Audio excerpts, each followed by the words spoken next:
பிரபல இயக்குனர் மணிரத்னம் இயக்கத்தில் கமல் நடிக்கும் படம் தக் லைஃப். 36 வருடங்களுக்கு பிறகு கமல்ஹாசன் மணிரத்னம் கூட்டணி இணைந்துள்ளது. இப்படத்தில் த்ரிஷா, சிம்பு, ஜோஜி ஜார்ஜ், ஐஸ்வர்யா லட்சுமி, கௌதம் கார்த்திக் உள்ளிட்ட பலர் இப்படத்தில் நடிக்கின்றனர். இசைப்புயல் AR ரகுமான் இப்படத்திற்கு இசையமைக்கிறார்.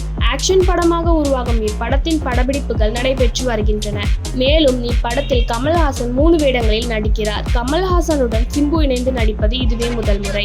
நடிகர் கமல் தக் லைஃப் படத்தின் டப்பிங் பணிகளை தொடங்கியுள்ளார். இது தொடர்பான வீடியோவை படக்குழு வெளியிட்டுள்ளது. இந்த நிலையில் தக் லைஃப் படத்தில் நடிகர் நாசர், நடிகர் அபிராமி ஆகியோர் இணைந்ததை போஸ்டர் வெளியிட்டு படக்குழு அறிவித்துள்ளது.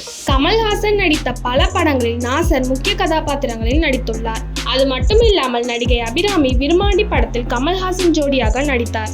20 வருடங்களுக்கு பிறகு கமல்ஹாசன் நடிக்கும் ஒரு படத்தில் மீண்டும் பங்கேற்கிறார் அபிராமி. சமீபத்தில் வந்த மகாராஜா படத்தில் நடித்த அபிராமி வேட்டையன் படத்திலும் நடித்துள்ளார்.